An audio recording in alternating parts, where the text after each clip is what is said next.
उसमें इंडिया के इस जो अग्रेशन उसने किया है पाकिस्तान के ख़िलाफ़, और एक ऐसा बहाना बनाया जो खुद साख्ता था वाक़या, और उस वाक़े को पाकिस्तान के साथ जोड़ा गया जिसको पहलगाम वाक़या कहते हैं। वहाँ पे कुछ कैजुअल्टीज़ हुई जिसको दहशतगर्दी का नाम दिया गया। दहशतगर्दी वहाँ पे जिस तरह का हिंदुस्तान ने माहौल पैदा किया हुआ है मकबूजा कश्मीर में, जो 370A आर्टिकल का जो उसने अमेंडमेंट करके ड्रामा रचाया, नेक्स्ट किया मकबूजा कश्मीर को, ये मैं इसलिए कह रहा हूँ कि कुछ अरसे से हिंदुस्तान, ये किसी को कोई मुबालगा नहीं है कि हिंदुस्तान जब से पाकिस्तान माज़ वजूद में आया है उसको एक आंख भी नहीं बाता कि पाकिस्तान का वजूद कायम रहे। उसने हर मरले पे कोशिश की है, जब भी उसको मौका मिला है या मौका उसने क्रिएट किया है अग्रेशन का, उसने उस मौके को जाने नहीं दिया। मशरकी पाकिस्तान का वाक़या देखें, लेकिन हमारी अफवाज पाकिस्तान ने हमेशा उनके इस नापाक अज़ाइम को खाक में मिला दिया है। उनको हमेशा उनके अज़ाइम को फेल कर दिया है, और लेकिन कुछ अरसे से उसको ये जुर्रत होती गई, क्योंकि किसी वक्त अगर हम शुरू से स्टैंड लेते उसके खिलाफ, जब मकबूजा कश्मीर को उसने नेक्स्ट किया है, या कश्मीर की वादी में उसने मासूम लोगों को, बेगुनाह लोगों को 7 लाख फौज के जरिए खून बहाया उनका, वहाँ पे जिस तरह बर्बरियत तारी की हुई है, मैं समझता हूँ कि उस वक़्त हमें आवाज़ बुलंद करनी चाहिए थी। सिर्फ बैनुल कौमी फोरम पे सिर्फ जिक्र करके नहीं, हर तरीके से हमें आगे बढ़ना चाहिए था। और आस्ता आस्ता ये वाक़या हो गया कि पहलगाम का वाक़या करके उसने पाकिस्तान पे चढ़ाई करने की या हमला करने का ऐलान कर दिया। और आज मैं समझता हूँ कि ये इसराइल का एक गठजोड़ है हिंदुस्तान के साथ, बड़ा गहरा गठजोड़ है। उसने जिस तरह गजा में फ़लस्तीन पे एक जुल्म के पहाड़ डाले हुए हैं, मासूम लोगों को और बच्चों को, औरतों को, बूढ़ों को, वो उनको शहीद कर रहा है, और वहाँ पे आज खुराक तक बच्चों को, मासूम बच्चों को नहीं मिल रही। यही वो उसने मोदी को इस ट्रैप में, मैं कहता हूँ वो ट्रैप हुआ है मोदी इसराइल की एडवाइस से। भाई वहाँ इसराइल के पास तो नहते लोग थे फ़लस्तीनी, यहाँ आपका वास्ता पड़ेगा पाकिस्तान के साथ। पाकिस्तान वो मुल्क है जो अपने जहाद के जज्बे से सरशार है। जनाब स्पीकर, मैं आपको बताना चाहता हूँ कि मैं अभी जिक्र कर रहा था, हमारे ये मुश्ताक साहब हैं हमारे सेक्रेटेरिएट से, तो मैंने कहा कि मेरे हलके से बहुत सारे फ़ोन आ रहे हैं नौजवानों के कि हमें एनरोल किया जाए, हमें लिस्ट किया जाए, हम जाकर बॉर्डर पर लड़ना चाहते हैं। उन्होंने कहा कि आप कोई नहीं, हमें भी आ रहे हैं। ये जज्बा है हमारे मुल्क में कि ये हमारी फ़ौज पाकिस्तान अकेली नहीं, पूरी 24 करोड़ अवाम उसके पीछे खड़ी हैं और अपनी जानें कुर्बान करने को तैयार है। और ये इसका पीछे हमने इजहार कर भी चुके हैं, जब भी 65 की वार हो, 71 की वार हो। आप बशरी पाकिस्तान की बात करते हैं। बशरी पाकिस्तान में वहाँ की आबादी अफवाज के साथ नहीं थी। मुक्ति बानी या जो उन्होंने साजिश की उस वक़्त हिंदुस्तान ने, आज ये 24 करोड़ अवाम अपनी फ़ौज पाकिस्तान के पीछे हैं। और हमारी फ़ौज पाकिस्तान वो हैं जो दुनिया में नंबर 1 है। ये मैं रिकॉर्ड की बात कर रहा हूं, मैं रिकॉर्ड की बात कर रहा हूं।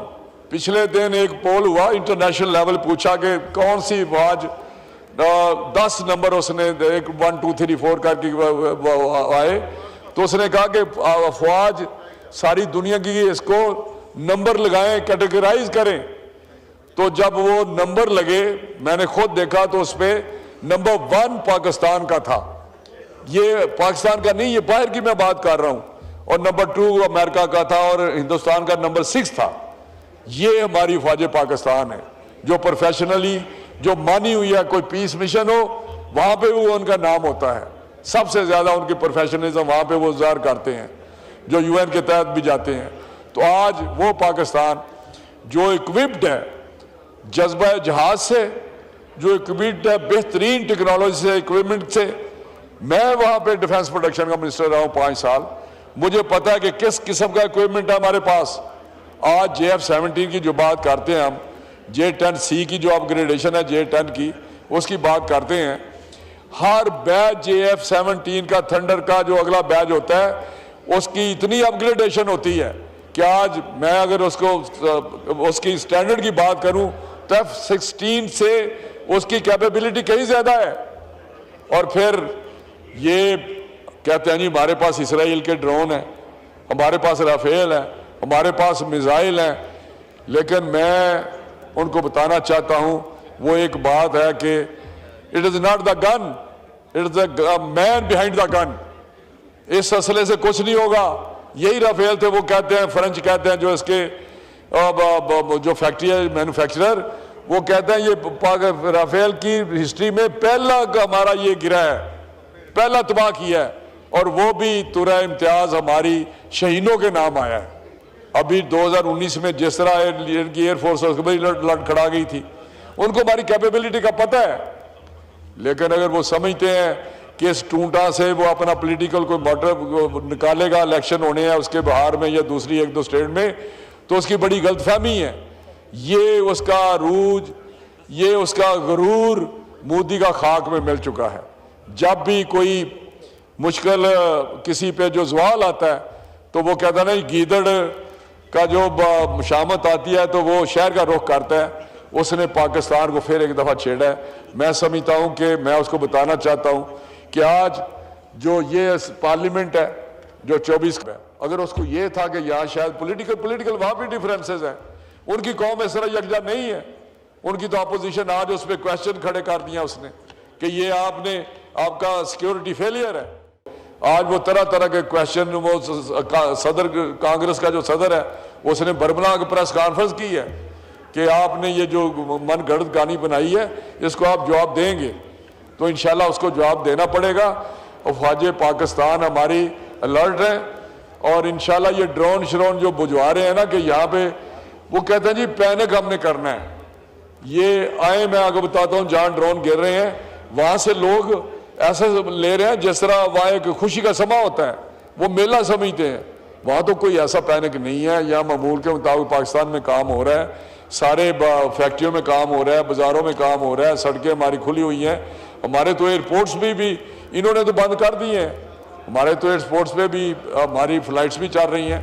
तो मैं समझता हूँ कि इंशाल्लाह ताला इस दफा जो होगा, और अनकरीब आप देखेंगे 10-15 साल 20 साल की बात है, हिंदुस्तान इंशाल्लाह टुकड़ों में तकसीम होगा। हमारी सिख बरादरी है, हमारा उनके साथ बड़ा गहरा तल्लक है।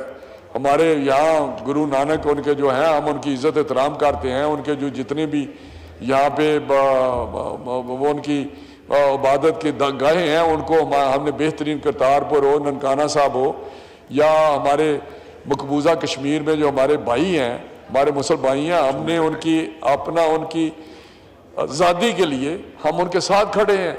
तो इसलिए कभी वो कश्मीर में ऐसी गड़बड़ करता है कि गलतफहमी पैदा हो, कभी सिखों की बात करता है। तो पाकिस्तान शुक्रिया इस वक्त इंशाल्लाह ताला मोदी को बताएगा। ये हम मोदी की बात करते हैं, ये हिंदुस्तान की बात है। चाहे वो इंदिरा गांधी हो, चाहे वो राजीव हो, कांग्रेस हो, बीजेपी हो, लेकिन वो सब पाकिस्तान के दुश्मन है। और हिंदुस्तान को हम आखिर में मैं कहूँगा कि हिंदुस्तान 1 अरब 40 करोड़ की आबादी है, उसको उनकी ज़िंदगियों में तलखी ना लाए, उनकी ज़िंदगियों में खराबी मत पैदा करे, उनकी सोचे, उनकी पॉवर्टी दूर करे, उनकी एजुकेशन सेहत का ख्याल करे। हमारे 24 करोड़ अवाम है, हमारी आज क़यादत ऐसी संजीदा क़यादत है, रिस्पॉन्सिबल क़यादत है, जो इंशाअल्लाह ताला रिस्ट्रेंट शो कर रहे हैं। लेकिन जवाब जो हम देंगे, जो कल ISPR ने कहा है कि फिर दुनिया देखेगी जवाब हम किस तरह देते हैं इंशाअल्लाह ताला, और जवाब देंगे, ये हर सूरत हिसाब हम चुकाएंगे अल्लाह ताला के फजल से।